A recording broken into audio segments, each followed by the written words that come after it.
Teletoon is regarded as one of the greatest networks for animated shows, truly up there with the GOATs like Nickelodeon and Cartoon Network. But let's face it, it wasn't perfect. Of course, it can't all be sunshine and butterflies. Teletoon had its fair share of bullshit that would occasionally slip through the cracks. Shows that would ruin a 4-hour TV marathon session and make you wonder, who the hell finds this enjoyable? The stuff that insulted your intelligence. Cartoons that were so mind-numbingly painful to watch that it made you actually want to take your remote and jam it directly into your eye socket. Repeatedly. In and out, in and out, in. Yeah, shows like this. I want my butt back!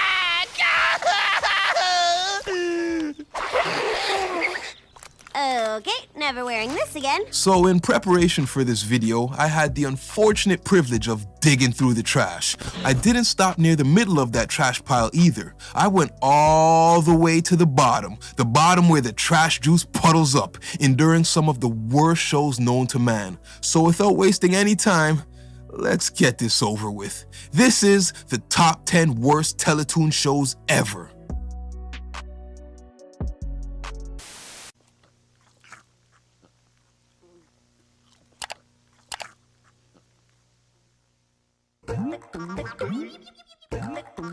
Starting off this shit list at number 10 is John Callahan's Quads. Riley is out at a local pub getting wasted with his friends. After getting kicked out for causing too much commotion, he's then struck down by a drunk driver, leaving him paralyzed from the neck down. A lawsuit against the wealthy driver results in Riley inheriting a luxury estate where he invites his friends to live with him. A big gay dude, a head, a blind black man, an amputee with a hook for a hand, really hope he doesn't wipe with the wrong hand one day, and his girlfriend Franny, who has huge ambitions in life. Quads is non-stop offensive jokes, over-the-top stereotypes, racism, ableism, sexism, you name it. They leave no box unchecked. They try to offend everybody equally, which results in this weird feeling of trying too hard to get laughs, which in turn makes me kind of cringe at the material. And no, I'm not woke, sensitive, or a social justice warrior. I love making fun of gays and cripples just as much as the next guy.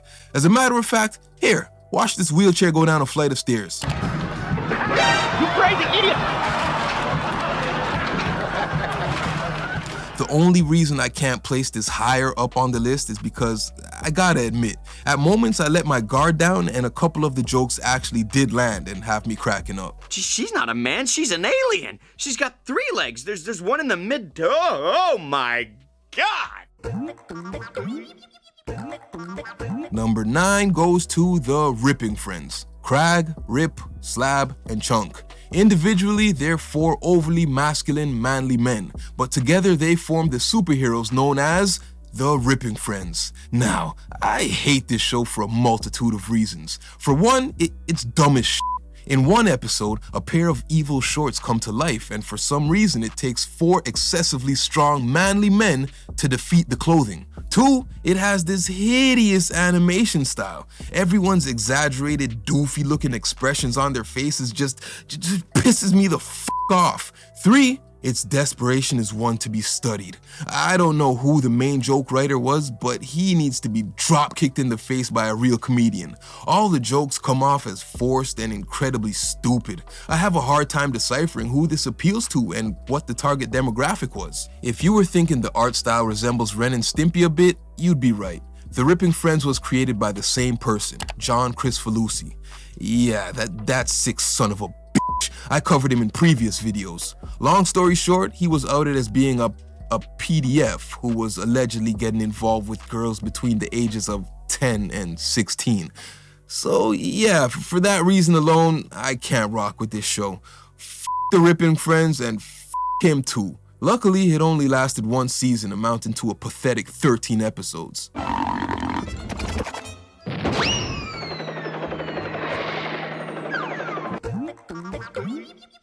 From one overly masculine character to another. In at number 8 is Pippi Longstocking. This girl was way too damn strong. I'm talking strong for no good reason. Pippi moves into a small Swedish town and lives at an estate called Villa Villakula. Along for the adventures are her friends Mr. Nilsson, who happens to be a monkey, and Horse, who happens to be a... well, yeah. On these adventures, Pippi likes to display her strength not by riding horse, but by carrying it clean above her head with one hand everywhere they go. Introduce a duo of unintelligent crooks, 2 neighbors, Tommy and Annika, then add 2 brain-dead cops who bumble around like buffoons for 20 minutes. Each episode wraps up with the dimwit cops usually receiving the credit, even if they walked around clueless the whole time, similar to Inspector Gadget. No laughs, no realism, no good storylines, and you're required to suspend your disbelief way too often. Piece of trash. Time to crank that shitty dial up a notch. At number 7, we have Yakety Yak. This delightful show is all about a yak named Yakety. I don't know which creative genius came up with that name, but hey, give him a raise. The yak is determined to become a professional stand-up comedian and won't let anything stand in his way. He's best friends with this chick named Lemony, and believe it or not, a pineapple. A black pineapple at that. Another lackluster show with just the dumbest jokes one could think of. It's not funny. Its storylines aren't interesting, fun, or innovative. And the main character's voice is like rusty nails on a glass chalkboard. He sounds like Stimpy from Ren and Stimpy, only if Stimpy sounded more nasally and annoying and constipated. Wait, you're not laughing at me. You're not funny. Nothing to see here, just another sorry show that deservingly had the plug pulled after just 1 season. Moving along to number 6, Sons of Butcher, one of the most god-awful, ugliest shows I've ever seen in my life. I hated this shit. I couldn't even recall the name. I only remembered it by Googling ugly show on Teletoon that came on after undergrads, and poof, it popped up. If you can stomach this putrid art style and make it through the noise they call the theme song, the show follows 3 friends, Saul, Ricky, and Doug. They own a butcher shop in some Canadian city. Most of their time is spent handling meat. Pause. When not at work, their spare time is dedicated to their rock band called Sons of Butcher. This show is rated 18+ due to a lot of the plots including subject matter only suitable for the most mature of adults, like the thought-provoking episode where Saul takes a fall and hurts himself so badly that he coughs up his testicles. Jerry! Barry! I coughed on my balls! Ah! This masterpiece of shit most definitely earned its spot, as I'm still confused at who this was intended for. Maybe a bunch of older, drunk, immature rock and roll frat boys or something? I don't know. Officially at the halfway mark now. At number 5, George of the Jungle. Now this is a slightly newer one that came out in 2007. By this time I was at my tail end days of watching Teletoon, as I was a teenager and I'd moved on to more mature programming like Jerry Springer. So I wasn't too familiar with this entry, but while doing my research, I found a ton of hate for this show. So of course, I had to check it out for myself. Immediately, I regretted it. I mean, almost instantly. The show literally kicks off with George beating on his ass cheeks like bongos for whatever reason, and possibly the worst rap I've ever heard in my life is considered the theme song. If for some reason you didn't change the channel and you made it to the actual episode, you'd see this idiotic meathead named George. I get that this is a parody of Tarzan, but come on, bruh. You didn't have to make the main character into such a moron. A bunch of low-level slapstick comedy, bland storylines, and the laughs are few and far between. Avoid this mess at all costs. Time to kick this shittiness into high gear. At number 4, we have Angela Anaconda, a young girl with a wild imagination. Or ADHD, I'm still uncertain, honestly. I say that because this little prick can't stay focused to save her life. She's always drifting off into some wild daydream at the most inappropriate times. She lives in Tapwater Springs alongside her friends Gina Lash, Gordy Reinhardt, and Johnny Abadi. Angela's arch nemesis is the kiss-ass teacher's pet, Nanette Manoir. Out of all the shows on the list, this is by far the one I watched the most. Unexplainably, I watched it all the time. Even back then, I think I was aware that it sucked ass, but I just sat through the suckiness and endured the torture. The first thing you'll notice is the unique art style. Remember earlier I said Sons of Butcher had one of the ugliest art styles ever, this here, this takes the cake by far. It's not even close. At the time, I guess it was state of the art, using actual photographs of real people and superimposing them digitally into the final product we see. Regardless, it looks creepy as shit. I hate how this looks. Why do you look like this? The faces remind me of the obituary section in a black and white newspaper. They look like those grainy, low-res pictures of missing kids they used to print on the side of the milk box. But the number one issue with this show is the main character, Angela. There's no way to put this politely. This little is annoying. If the main protagonist is unlikable, the product is destined to fail. She has this annoying little face with these annoying little expressions and her stupid annoying little freckles. The way she would always talk in third person perspective was annoying, and her voice? Oh my fucking God. Her voice makes me want to jam toothpicks into my eardrums and then put on a pair of earmuffs. Mrs. Brinks must have it. And if she has it today, you can bet you will be dealing with me tomorrow. Annoying antagonists, annoying support characters, annoying storylines, annoying visuals, annoying theme song. Yeah, you see a common theme here. The perfect word to summarize this show is bullshit. Time to hand out this bronze medal. In at number 3, you knew this was coming sooner or later. The one, the only, the ultimate source of parental misery, everyone's favorite cancer patient, the bald-headed little bitch himself, Caillou. You already know how I feel about this little prick, and clearly over 1 million of you out there agree with me. I hate this little melonhead. He whines about everything. He whines when he has to go to sleep. He whines when he has to wake up. He whines when his parents ask him to eat. He whines when he has to wear a hat. He whined when his sister was born. Then when the sister came home from the hospital, the first thing he did was cause bodily harm. Caillou is one of the worst shows known to man. Nobody should have watched this piece of shit, let alone children. Caillou was rude, had no manners, regularly yelled at and hit his parents, tortured his baby sister whenever he was bored, and most importantly, he was racist to the one and only black girl in town. I don't want to play with you anymore. I don't like you anymore. Bruh. The show teaches kids that if they scream, kick, and cry loud enough, they'll always get their way with little to no resistance from parents. It's a blueprint for raising a future school shooter. 11 episodes were banned for displaying behavior too inappropriate for young viewers. There's a whole subreddit called Caillou with tens of thousands of people sharing their hatred for the character. It's lazy, it's uninspired, and quite frankly, this cartoon gives me a headache. I didn't think anything would top that, but sitting comfortably at number 2 is Butt Ugly Martians. Oh man, just listen to that fucking title. You should know what to expect. If you're unfortunate enough to remember this pile of dung, then you already know it earned its spot on the list. First, a bit of positivity. I like to give credit where it's due, so the name.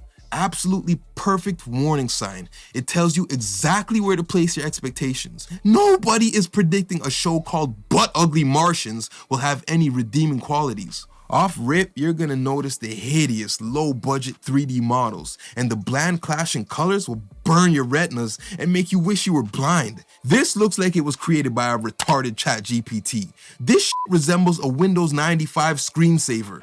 Log in and report any strange occurrences in your area.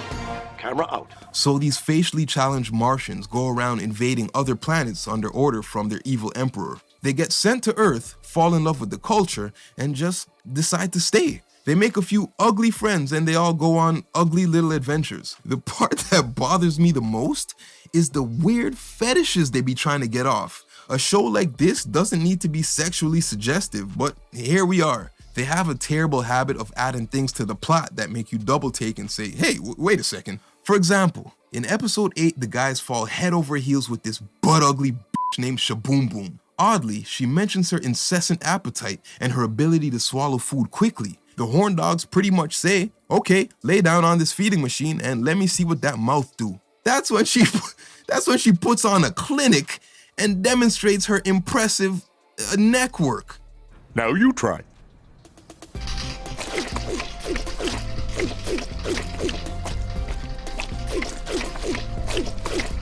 Come on, dog. This show makes me sick. Not only does it look awful, but it's incredibly stupid too. This show is so bad, it actually makes me want to binge watch Caillou.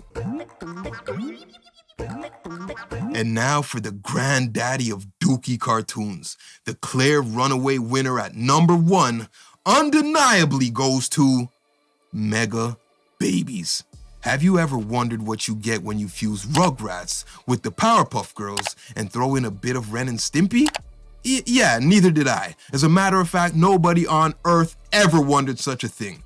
Who the f*** asked for this? The real bizarre thing about this show is the people who created it. Christian and Yvonne Tremblay were brothers that hit legendary status when they made the classic cartoon SWAT Cats. Dope animation style, lots of action, great characters, and interesting storylines. Either they were coked up or perhaps going through a rough patch in life. Whatever the reason, they went from classic to tragic. 3 babies were struck by lightning, somehow survived, and were gifted with superpowers. Derek, Meg, and Buck are the Mega Babies, and they defend the planet from evil creatures. The show has this fugly art style where veins are excessive and popping out of their skin or eyes.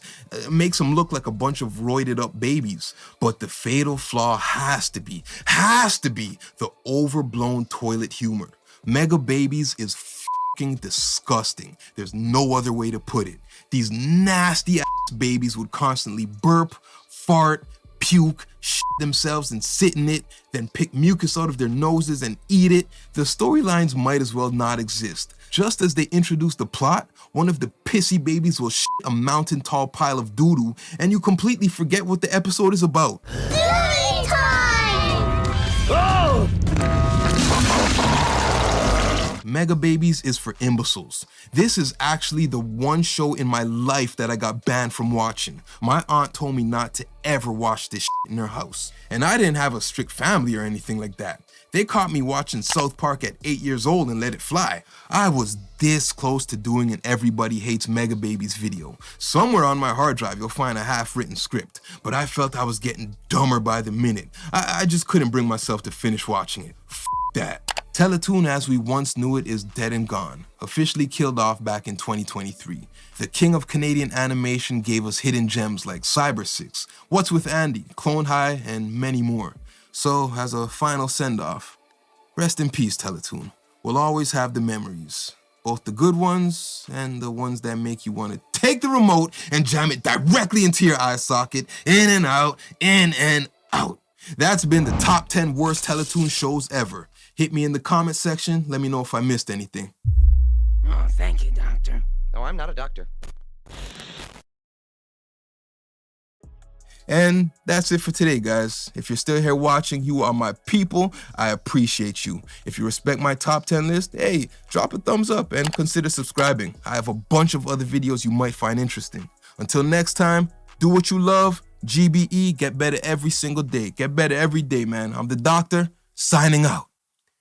Give me my music. I move in the nighttime. Shit, everything I do in the nighttime. Make 1 turn 2 in the nighttime. Zoom from that bright light. Move by my right side. Crew in the spot and it's like 2 o'clock. Wrist never been in cuffs, evident.